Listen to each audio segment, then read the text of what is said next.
Get out of the way, old geezer. Just disappear. Huh? My younger female boss, Manager Laura, shouted loudly as we entered the conference room. I was accompanying Laura that day for a deal worth over $100 million with a world-renowned company. Startled by her sudden outburst, I froze, but she quickly followed up with another harsh comment, further rattling me. We don't need you here for the deal to succeed, so just go home already. At that point, I had no choice but to comply. Laura has always been the type of woman brimming with confidence, acting without any regard for those around her. She probably thinks she's the most important person in the room. However, little did she know that a surprising turn of events was about to make her reconsider that attitude. My name is Frank, and I'm 61 years old. I currently live happily with my wife, Susan, who is 5 years younger than me. Our 3 children are all grown up and have moved out of the house. Now that it's just the 2 of us, the house has become much quieter. But when I was younger, I was so absorbed in my work that I couldn't spend much time with Susan. So now we're making up for lost time and enjoying our time together. I retired once when I turned 60, but with the cost of living continuously rising, I decided to go back to work as a contract employee. Susan said to me, "You're over 60 now, so don't push yourself too hard. I can work, and you can stay at home if you want." But I couldn't just rely on Susan like that. She had taken care of all the housework and raised our 3 children by herself while I was busy with work. Even though I couldn't help at all, she never complained. So there was no way I could make her work now. The kids are all grown up, and Susan finally has some free time to herself. I absolutely didn't want to take that away from her. And as if by perfect timing, the company I've worked at for so long, Morgan Corporation, was looking for contract employees, so I decided to apply. To my luck, they offered to rehire me. And so, the day of my first shift as a contract employee arrived. Even though it's the company I've worked at for years, I was incredibly nervous. I used to work in the accounting department, spending my days with calculators and computers, but this time, I was assigned to the sales department. I had done some sales work when I was younger, but that was ages ago. I was filled with anxiety about whether I could handle sales. Seeing my anxiety, Susan prepared a special lunch for me as always. "Today, I packed all your favorite things. Eat this and do your best at work." She handed me the lunch with a big smile. I couldn't help but be overjoyed. Susan's lunches are delicious, and I absolutely love them. When I retired, the thought of never eating one of her homemade lunches again made me sad. So, being able to eat one again like this made me incredibly happy. "Thank you. Well, I'm off," I said, and Susan saw me off until I was out of sight. And so, with a heart full of both anticipation and anxiety, I headed to the company. When I arrived at the office and walked in, I was surprised by how different it was from the accounting department I used to work in. The accounting department had a calm and peaceful atmosphere, but the sales department felt tense, and all the employees seemed exhausted. Nervously, I started looking for the department head. Since I hadn't had much interaction with the sales department, I didn't know who the department head was, so I glanced around, trying to find someone who seemed like the boss. Then, suddenly, a woman's loud voice came from behind me. "Hey, you're in the way. Move already." Startled, I quickly turned to look at the woman.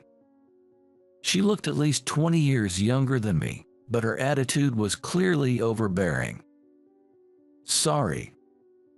I quickly stepped aside, but she glared at me. Then, staring directly at my face, she said something surprising. Are you the new contract employee, Frank, starting today? If so, I'm really not happy about it. She said this as she crossed her arms. I couldn't understand why she disliked me so much, but when I realized this woman was Laura, the department head who would be my boss from today, my anxiety only grew. "Yes, I'm Frank. I used to work in accounting, so I'm good at preparing documents. I'll do my best, so I appreciate your guidance." When I said that, Laura let out a big sigh. Then, while looking at the other employees who had been watching, she said something unbelievable. Don't ask me for help.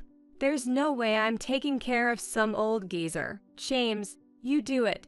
You two old geezers are perfect for each other. Laura pointed to James, who was sitting at a nearby desk. James seemed to be in his early 50s and looked like a nice guy.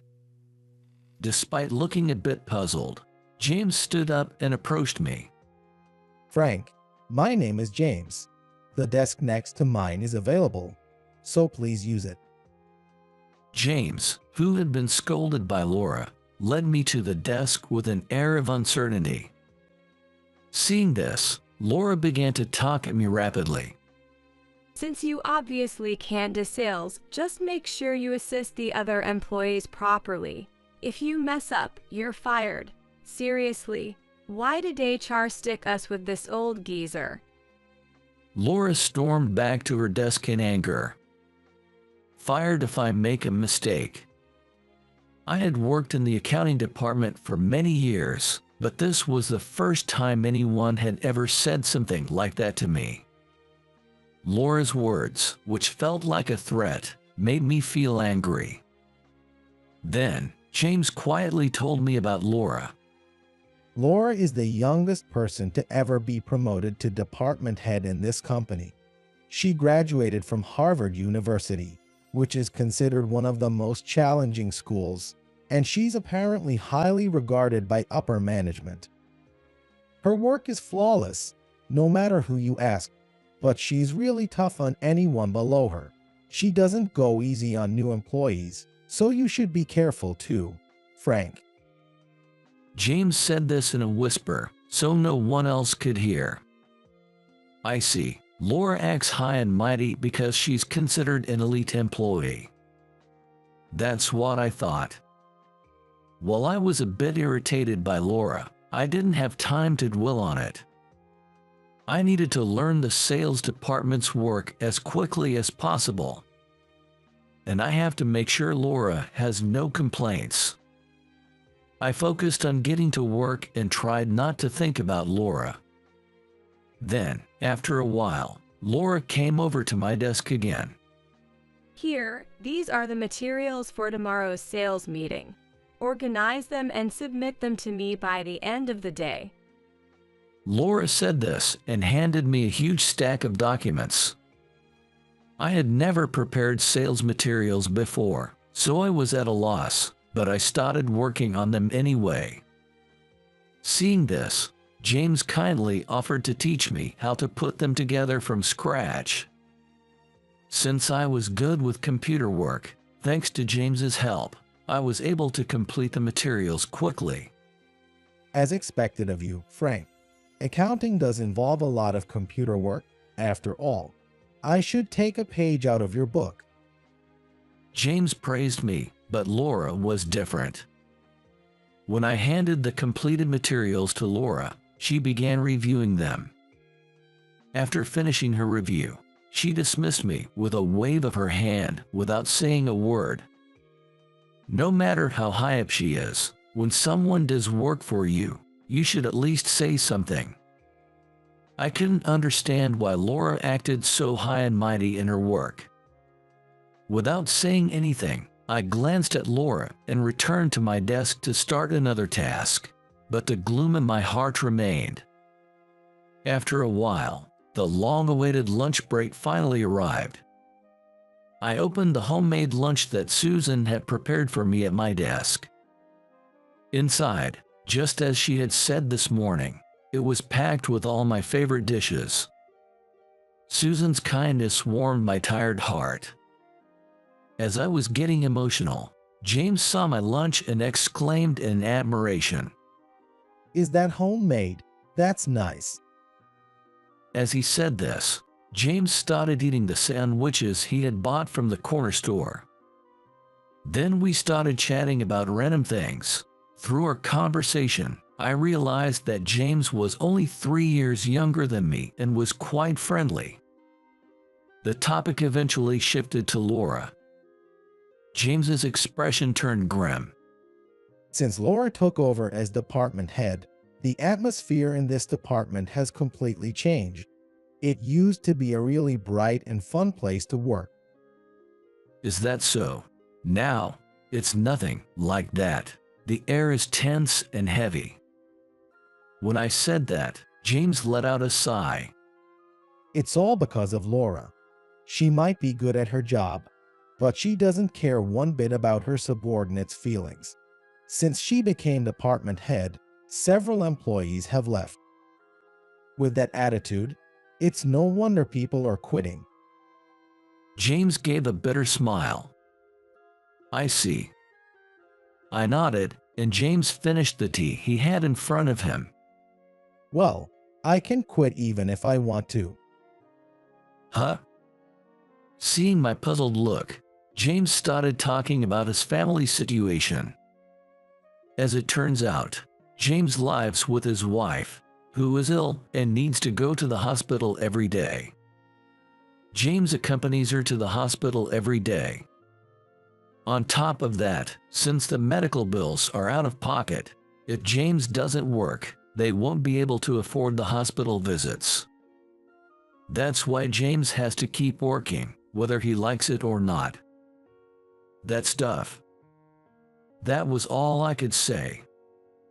We continued talking, and before we knew it, our lunch break was over.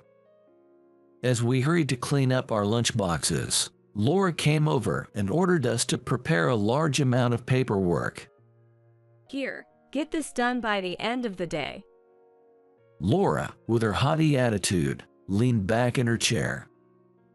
James and I exchanged glances. The workload was so large that it seemed impossible for the two of us to finish it in a single day. But we decided to get started without saying a word. We knew all too well what would happen if we argued. Before I knew it, the clock had passed quitting time. James, sitting at the desk next to me, started to look anxious as he glanced at the clock. He probably needed to take his wife to the hospital soon. Without hesitation, I said, "I'll take care of the rest, James. You should go and take your wife to the hospital." James thanked me profusely before leaving. After that, I worked overtime and finished all the tasks before heading home. The exhaustion I felt was nothing compared to what I had experienced in the accounting department. And then, the incident happened the next day. When I arrived at work as usual, I noticed Laura looking furious. Puzzled, I put my things down at my desk. Suddenly, with a face like a demon, Laura stormed over to my desk. Who prepared this document? She shouted and threw the document she was holding at me. I recognized it immediately. This was the document that James had prepared yesterday. I hadn't created it, but since James and I were working on the same task, I figured I could fix any mistakes. So I took the document in hand and said, "It was me. I'm sorry. Is there something wrong?" Laura glared at me and yelled, The numbers are wrong. I almost went into the meeting with this. This is why I hate working with old people. "I'm terribly sorry." All I could do was apologize repeatedly. Fix this document immediately. Hurry. Laura's anger wasn't calming down. In fact, it was getting worse, echoing through the office. The other colleagues started looking over to see what was going on. Just then, James arrived at work. He glanced at the document in my hand and looked shocked. That document. I quickly signaled James with my eyes, but he couldn't stay silent. I'm the one who prepared it. James said this to Laura. What? So Frank tried to cover for you? What is this? Some kind of friendship game? I don't care, just redo it quickly. I don't want to see any old geezer's camaraderie around here. James, if you don't fix this in 10 minutes, you'll get fired. What? The office fell silent, and everyone was staring at Laura. James, eyes wide, sat down at his desk and began fixing the document as he was told. But even just correcting it in 10 minutes was nearly impossible. I wanted to help, but Laura's intimidating gaze made it impossible. My colleagues and I watched James in tense silence. Then, 10 minutes passed. James wasn't finished yet. Laura approached him and shouted loudly. Time's up. You're fired, effective today. Goodbye. I couldn't take Laura's sarcastic words any longer. Wait a minute. Please give James just one more chance. There's no way anyone could finish this in 10 minutes. I pleaded, but Laura just sneered at me. Work is something that should be done right the first time. You only get one chance. Plus, what the boss says is absolute. So, James, you're done here. Now hurry up and pack your things. James quietly began to gather his belongings. At this rate, James was really going to leave. Eventually, James picked up his things and left the office. The office was in an uproar. I desperately ran after James. James, wait, please. I called out loudly to James, and he stopped. He looked at me with a bitter smile. I always thought this day would come, but I didn't expect it to be now. I'll be fine. You keep doing your best, Frank. James seemed resigned. If we report this to someone above Laura, I'm sure they'll reverse the decision to fire you. Let's try, okay? Even though I tried to persuade him, James refused to return to the office. He placed a hand on my shoulder. I've already reached my limit working in a company with someone like her. This was just a good opportunity to leave. Frank, don't push yourself too hard. Let's catch up and have some fun somewhere else later. With those words, James walked out of the company. I was left feeling utterly helpless. What would happen to James and his sick wife now? When I returned to the office, everyone had resumed their work as if nothing had happened. From that day on, I spent every day in the office, feeling lonely without James and enduring Laura's constant sarcasm. This continued for about a year. Then, one day, Laura called me over. When she calls me, it's usually because I've made a mistake or she wants to pick a fight. I headed to her desk with a sense of dread. As soon as Laura saw me, she let out a big sigh. I really don't want to ask someone as old as you, but there's a lot of stuff to carry, so I need you to come with me to a business meeting this afternoon. The client is that Klein Corporation. This deal is worth over $100 million, the biggest in the company's history. Failure is not an option. My eyes widened. Klein Corporation is a globally renowned company. Okay. I responded, but having never accompanied anyone on a sales call before, I was filled with anxiety at the thought of being involved in such a significant deal. Before I knew it, the lunch break was over, and I started preparing for the meeting. Then Laura called out to me. Come on, let's go. You're in charge of carrying the bags. Here, take this. Laura handed me a bag filled with a large amount of documents. The bag was heavy. I carried the bag and followed Laura. Klein Corporation was in the next town over, so Laura and I had to take several trains to get there. During the journey, Laura didn't say a word to me, even though I was struggling with a heavy bag, and she walked briskly ahead on her own. Finally, we arrived at Klein Corporation and entered the entrance hall. As expected of a major corporation, the interior was so pristine, like a luxury hotel, that I found myself questioning whether this was really a company. After a while, a female receptionist guided Laura and me to the meeting room and told us to wait for the person in charge. It was my first business meeting, and I could feel my heart pounding. As soon as we entered the meeting room, Laura turned to me and uttered a shocking statement. All these documents are for Klein Corporation, so I can go home light-handed. That means you're not needed anymore. Get out of here, old geezer. Disappear. Well, you mean, go home. Laura's voice echoed through the meeting room.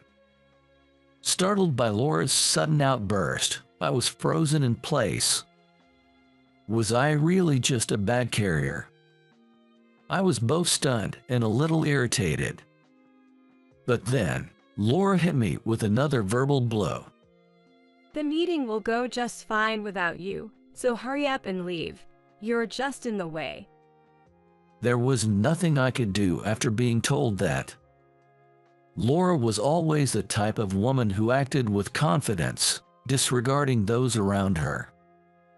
She probably thought she was the most important person in the room. I was already fed up with Laura.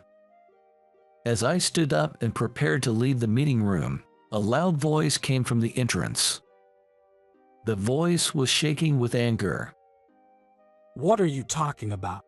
There's no way Frank is in the way. Take back what you just said. If you don't, it'll be you who disappears. Kevin, how do you know Frank's name? The man who entered from the entrance was Kevin, the CEO of Klein Corporation. Laura was clearly rattled, unable to understand what Kevin was saying to her. You have no idea, do you?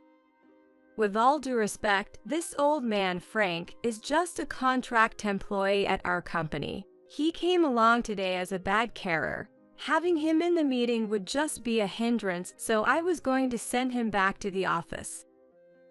When Laura said this, Kevin let out a big sigh. I'd heard rumors about you, but you're even more of a monster manager than I expected. Your treatment of your subordinates is terrible. And to think you'd even treat Frank like that. Unbelievable. What? Laura was growing more confused. I don't quite understand what you mean. Kevin cleared his throat loudly and then said something shocking. I'd like to cancel this deal. I can see this going well with a company that treats its employees so poorly. Laura's face turned pale. What are you saying? I've never treated my subordinates poorly. That's completely untrue. I was appalled by Laura's words. How could she even say that? Kevin seemed to share my sentiment, as he looked at Laura with suspicion. I knew this would be the outcome before even starting this deal. Why? Someone had informed me that there's a manager in your sales department who fires subordinates on a whim. Klein Corporation doesn't do business with companies like that. Who told you such lies, Kevin? As Laura said this, a figure appeared at the entrance of the meeting room. Laura was so shocked by the sight of this person that she looked like she might faint. I was the one who informed Kevin, and I didn't lie about anything. Everything I said was true, wasn't it? What are you doing here? Yes, standing at the entrance was none other than James, who had been fired from the company. I wasn't surprised to see him at Klein Corporation, but Laura's eyes were wide open in disbelief. Hearing Laura's words, Kevin raised his voice. Do you have any idea who you're talking to? James is not someone you can speak to that way. What do you mean? Laura still didn't understand what was happening. Then James handed Laura a business card and began to introduce himself. I apologize for the late introduction. I am the chairman of Klein Corporation. What? You're the chairman of this company. Laura stared at the business card and then at James repeatedly. Then she suddenly started laughing. No way, that's impossible. You must be joking, right? Even at this point, Laura refused to acknowledge that James was the chairman. Kevin, witnessing this, erupted in anger. Hey, enough of this nonsense. James is the grandson of David Brown, the founder of this company. If you don't believe it, look it up yourself. Finally, it seemed Laura began to recognize who James was, and she fell silent. I am sorry, but there is no way our company will do business with yours. Now apologize to Frank for your harsh treatment of him. James glared at Laura as he said this. It was clear from his tone that James, usually mild-mannered, was genuinely angry. However, Laura still refused to apologize to me. Instead, she glared at me. This failed $100 million deal is all your fault. If you hadn't been here, the deal might have gone through smoothly. You're nothing but bad luck. I should never have brought you along. Unbelievably, she was now trying to blame me for her own failure. The deal fell through not because of me, but because of Laura's attitude. Kevin seemed too stunned to say anything. Then, in a voice louder than I had ever heard from him, James spoke up. Laura, it seems you still don't understand your position. Frank is going to be your superior. So, that's something I can just ignore. What? That's impossible. I graduated from a prestigious university and am a department head. There's no way this old man could outrank me. As Laura said this, Kevin began to reveal the truth. Frank is officially set to become the executive vice president of this company starting next month. What? The executive vice president of this company? This old geezer. Laura looked at me with a face like she had just been hit by a ton of bricks. I'm the one who brought Frank to this company. I believed his talents would be better utilized here than working with someone like you. No way. Laura's expression was one of disbelief. The truth was, when James left the office, I had been worried and asked him what he planned to do next, and he had shared something astonishing with me. It turns out that James is the grandson of the founder of Klein Corporation. He had been groomed from a young age to take over the company, but he disliked following the path set out by his parents, so he had been working at Morgan Corporation instead. However, after being fired from Morgan Corporation, he said he had no choice but to step up. 6 months after James left the company, I met up with him for a drink. During that time, James told me that he had taken over as the chairman of Klein Corporation, following in his grandfather's footsteps. He was happy because becoming chairman gave him more free time, allowing him to spend more time with his wife. Then, seeing how I was struggling with Laura's tyrannical behavior, James invited me to work with him. It just so happened that the position of executive vice president at Klein Corporation had recently become vacant due to retirement. When I hesitated, James persuaded me, and I decided to join Klein Corporation. I had just finished writing my resignation letter and was about to submit it when today's events unfolded. What talent? What do you mean? Frank graduated from the mathematics department at the prestigious Cambridge University abroad, is fluent in multiple languages, and is incredibly sharp. That's probably why your company hired him so quickly as a contract employee. Cambridge University. That's one of the world's most prestigious universities. Hearing this, Laura fell silent. Yes, I graduated from Cambridge University abroad. Cambridge University is famous for its mathematics program and is consistently ranked as the top university in the world. I had always loved math, so I worked hard to get into that university. When my dream came true, I was able to attend Cambridge University. Studying at an overseas university also made me fluent in multiple languages. However, unlike Laura, I never flaunted my academic achievements. I believed there was no point in doing so. There's someone else who shares my perspective. James graduated at the top of his class from Harvard University. When I said this, Laura staggered back in shock. Harvard University. That's where I graduated. So James was at my university, and he graduated at the top of his class. No way. James gave her a smile at Laura's words. That was a long time ago. Kevin, who had been silently observing, burst into laughter. A talented hawk hides its claws. It seems the old men you look down on are actually far more capable than you. Laura looked as if the world was ending.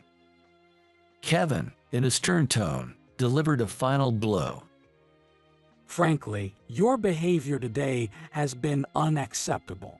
I can't ignore the fact that your subordinates are suffering because of you. I'll be informing the president of Morgan Corporation about what happened today. Don't think you'll get off lightly. Laura's eyes widened in shock. What? It's okay, I'll tell the president myself. I doubt you'll tell the whole truth. I'll handle it. Ugh. Laura collapsed to her knees and didn't move for a while. Even after returning to the office, she remained in the same state, as if her soul had left her body. It was karma for all the subordinates she had mistreated over the years. No one offered any kind words to Laura. After that, Kevin exposed Laura's true nature to the president of Morgan Corporation. He also informed the president that Klein Corporation would no longer be doing business with them because of Laura. In Gerd, the president of Morgan Corporation demoted Laura and announced her transfer. Upon hearing this news, Laura chose to resign before the transfer could take place. Her pride likely wouldn't allow her to accept such a reality. It's rumored that she has since returned to a rural hometown to help with the family business. People are often not what they appear to be. I hope that from now on, she will learn to judge others not by their appearance or academic background, but by what's inside. As for me, I left Morgan Corporation and started working as the executive vice president at Klein Corporation. I've become good friends with Kevin and James, and I enjoy my work every day. Rumor has it that the atmosphere in the sales department at Morgan Corporation has brightened considerably since Laura's departure. The attitude of those in leadership positions can greatly influence a company's environment, for better or worse. I've made a vow to continue striving to be the kind of person who earns the respect of my subordinates,